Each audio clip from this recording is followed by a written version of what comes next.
कर्नाटक विधानसभा चुनाव में जिस तरीके से भावनाओं के बजाय स्थानीय मुद्दों और जमीनी हकीकत हावी रही, उसी ने हार जीत को तय कर दिया। इन चुनावी नतीजों का हरियाणा पर भी असर पड़ना तय है, क्योंकि यहां भी गठबंधन सरकार की जन कल्याणकारी नीतियों के जमीनी प्रभाव अभी नजर नहीं आ रहे। यहां भी सरकार और संगठन स्तर पर कमजोरियों को दूर करना जरूरी दिखता है।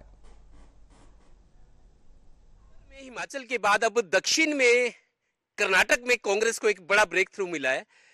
जिस तरीके की एक बड़ी जीत मिली है, उससे हरियाणा में कांग्रेसियों के हौसले बुलंद हैं और जश्न मनाया जा रहा है। हमारे साथ राजनीतिक विश्लेषक वीरेंद्र सोनी जी हैं। सोनी साहब, सबसे पहले तो कर्नाटक की जो जीत हार की बहुत दिनों से इंतजार हो रही थी, आज पर्दा उठ गया है। देखिए, पहले एक बात तो स्पष्ट है कि कर्नाटक के जो चुनाव परिणाम हैं वो आशा के अनुकूल रहे हैं। जैसे कि अपेक्षा की जा रही थी वैसे ही ये परिणाम आया है और निश्चित रूप से ये वहाँ सत्ता विरोधी भावना जो है वो बहुत जो है उग्र थी। वहाँ की वर्तमान सरकार के खिलाफ लोगों में काफ़ी असंतोष था। तो इस असंतोष के कारण जो है भारतीय जनता पार्टी को इसका परिणाम झेलना पड़ा है।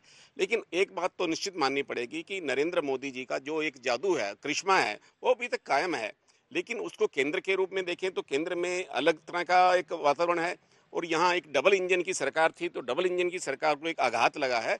तो उसका कारण है कि वहाँ की स्टेट गवर्नमेंट, उसके जो वहाँ लोग जो परिणाम चाहते थे वो अपेक्षा के अनुकूल नहीं रहे। वहाँ एक भ्रष्टाचार के आरोप भी काफ़ी उजागर थे और एक सबसे बड़ा कारण था कि लोग नए चेहरों को देखना चाहते हैं। एक वहाँ बदलाव की बात थी और ये बदलाव के रूप में वहाँ लोगों ने भारतीय जनता पार्टी की जगह कांग्रेस को चुना है। और कांग्रेस का जहाँ तक ये निश्चित रूप से मनोबल बढ़ेगा, बढ़ना स्वाभाविक भी है।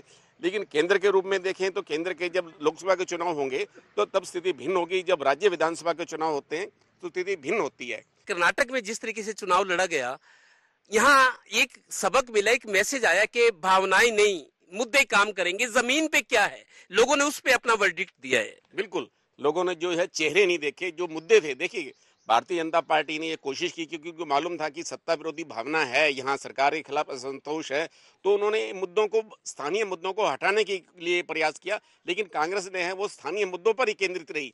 ये जो मुद्दे थे, प्रदेश स्तर के मुद्दे थे, जिला स्तर के मुद्दे थे, विधानसभा स्तर के मुद्दे थे, उन तक ही कांग्रेस ने फोकस रखा। और यही कारण है कि वहाँ जो है भारतीय जनता पार्टी जो चाहती थी, जिस तरह का वातावरण चाहती थी, कांग्रेस के आरोपों का भारतीय जनता पार्टी दृढ़ता से मुकाबला नहीं कर पाई। और चुनाव प्रबंधन में भी कांग्रेस का चुनाव प्रबंधन बहुत अच्छा व्यापक स्तर पर रहा। देखिए, रणदीप सुरजेवाला जी का वहाँ एक इस बार उनको दायित्व दिया गया था, उन्होंने बखूबी निभाया। और यदि ये चुनाव राष्ट्रीय स्तर के मुद्दों पर हो जाता तो परिणाम दूसरा होता। हरियाणा बीजेपी की प्राथमिकता सूची में, क्योंकि दिल्ली से सटा हुआ है। हरियाणा में 10 की 10 लोकसभा सीटें आज भी बीजेपी के पास है। 2014 में 10 में से 9 थी। तो हरियाणा को खोना नहीं चाहेगी बीजेपी, प्राथमिकता सूची वाला राज्य है। हरियाणा पे इन चुनाव का क्या असर देख रहे हैं? हरियाणा में जो लोग बीजेपी चला रहे हैं, सरकार चला रहे हैं, संगठन चला रहे हैं, उनके लिए सीखने लायक क्या है?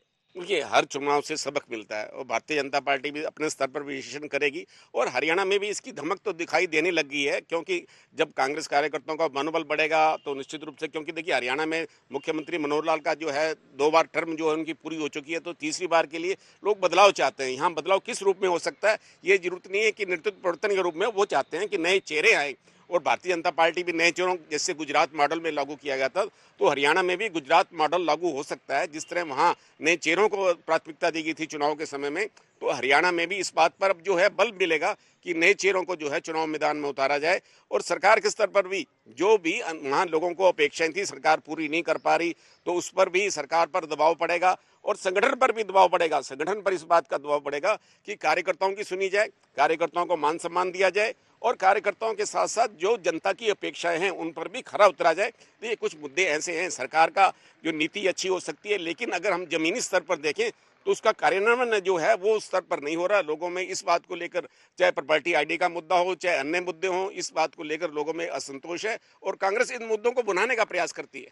भले ही मिशन 2024 की तैयारियों में बीजेपी जोर शोर से लग गई है, लेकिन पार्टी के सामने अब बड़ी चुनौतियां आई हैं। जिस तरीके से कर्नाटक विधानसभा चुनाव के परिणाम आए हैं, और दूसरा कांग्रेस की बात करें तो कांग्रेसी जरूर अब उछल रहे हैं। कांग्रेस किस तरीके से अपने आप को रिटेन करती है, किस तरीके से लड़ाई के लिए अपने आप को तैयार करती है, नजरें अब कांग्रेस पर भी रहेंगी।